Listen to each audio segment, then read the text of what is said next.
Hi, ഒരുപാട് മലയാള സിനിമകൾക്ക് 100 കോടി കളക്ഷൻ കിട്ടി എന്ന് ഒഫീഷ്യലായി പറഞ്ഞിട്ടുണ്ട്. അങ്ങനെ ഒഫീഷ്യലായി 100 കോടി കിട്ടി എന്ന് പറഞ്ഞ സിനിമകൾ യഥാർത്ഥ 100 കോടി സിനിമകളാണോ? തീർച്ചയായും അങ്ങനെയല്ല. ഒഫീഷ്യലായിട്ട് അവർ 100 കോടി, 200 കോടി, 300 കോടി എന്നൊക്കെ പറയും. പക്ഷെ യഥാർത്ഥ 100 കോടി ചിത്രങ്ങൾ അവർ പറഞ്ഞ കണക്കല്ല.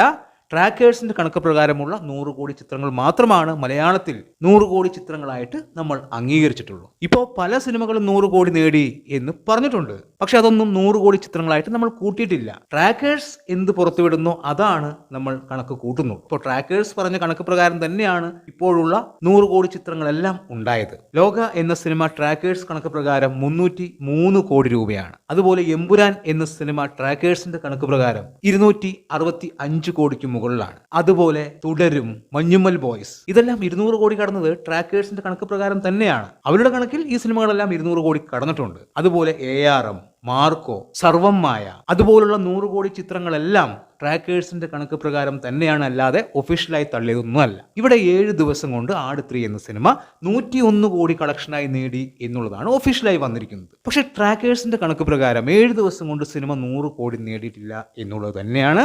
99 കോടിക്ക് അടുത്ത് മാത്രമാണ് സിനിമ 7 ദിവസം കൊണ്ട് കളക്ട് ചെയ്തിരിക്കുന്നത് എന്നുള്ളതാണ് ട്രാക്കേഴ്സ് പറയുന്നത്. ഇന്നത്തെ കളക്ഷനോടുകൂടി മാത്രമേ സിനിമയ്ക്ക് 100 കോടി ടച്ച് ചെയ്യാൻ സാധിക്കൂ എന്നുള്ളതാണ്. അപ്പോൾ 8 ദിവസം കൊണ്ടാണ് ഈ സിനിമ 100 കോടിയിലേക്ക് എത്തുന്നത്. തീർച്ചയായും ആട് 3 തിയേറ്ററുകളിൽ വലിയ വിജയം തന്നെയാണ്. പ്രൊമോഷന്റെ ഭാഗമായി തന്നെയാണ് 7 ദിവസം കൊണ്ട് 100 കോടി എന്നാക്കി തീർത്തത്. അതായത് ആദ്യ ആഴ്ചയിൽ തന്നെ 100 കോടി കയറി എന്ന് കാണിക്കാൻ വേണ്ടി തന്നെയാണ്. പക്ഷെ ട്രാക്കേഴ്സിന്റെ കണക്കിൽ ഒരാഴ്ച കൊണ്ട് 100 കോടി നേടിയില്ല, ചെറിയൊരു കുറവുണ്ട്. 8ാം ദിവസമായ ഇന്ന് മാത്രമേ സിനിമയ്ക്ക് 100 കോടി നേടാൻ സാധിക്കുകയുള്ളൂ. എന്തായാലും ആട് 3 8 ദിവസം കൊണ്ട് 100 കോടി നേടിയാലും വലിയ നേട്ടം തന്നെയാണ് സ്വന്തമാക്കിയിരിക്കുന്നത്.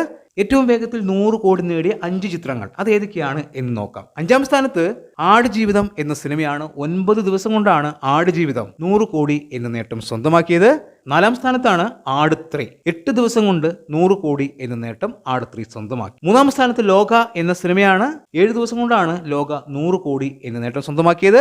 2ാം സ്ഥാനത്ത് മോഹൻലാലിന്റെ തുടരും എന്ന സിനിമയാണ്.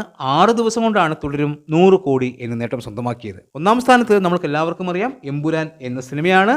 വെറും 2 ദിവസം കൊണ്ടാണ് ഈ സിനിമ 100 കോടി എന്ന നേട്ടം സ്വന്തമാക്കിയത്. അപ്പോൾ ഈ കണക്കെല്ലാം ട്രാക്കേഴ്സിന്റെ കണക്കാണ്, ഒഫീഷ്യൽ കണക്കുകളല്ല. പല ആൾക്കാരും പറയുന്നു പല സിനിമകളും തള്ളുകയാണ്, പല 100 കോടി ചിത്രങ്ങളും തള്ളിയതാണ് എന്ന്. ഒരു 100 കോടി ചിത്രവും തള്ളിയിട്ടില്ല.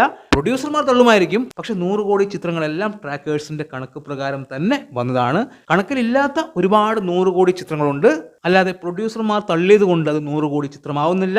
അവരുടെ കണക്കിൽ 100 കോടി ആയിരിക്കാം, പക്ഷെ നമ്മൾ പറയുമ്പോൾ ആ ചിത്രങ്ങളെ ഒന്നും ഉൾപ്പെടുത്താറില്ല. കൃത്യമായിട്ട് നമ്മൾക്ക് ട്രാക്കഡ് കളക്ഷൻ അറിയാൻ സാധിക്കും. ഓരോ തിയേറ്ററുകളിലും എത്ര കോടി വെച്ച് കളക്ഷൻ വന്നിട്ടുണ്ട് എന്ന് എല്ലാവർക്കും അറിയാൻ സാധിക്കും. അതുകൊണ്ട് തന്നെ കൃത്യമായിട്ടുള്ള കണക്ക് വരും. ആര് തള്ളിയിട്ടും ഒരു കാര്യമില്ല.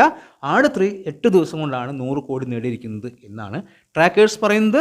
തീർച്ചയായും വലിയൊരു കാര്യം തന്നെയാണ്. അങ്ങനെ മലയാളത്തിൽ പുതിയ ഒരു 100 കോടി ചിത്രം കൂടി. എന്താണ് നിങ്ങളുടെ അഭിപ്രായമെന്ന് കമന്റ് ബോക്സിൽ കമന്റ് ചെയ്യുക. വീഡിയോ ഇഷ്ടമായി ചാനൽ ഒന്ന് സബ്സ്ക്രൈബ് ചെയ്യുക. പുതിയൊരു വീഡിയോയുമായി കാണുന്നവരെ ബൈ.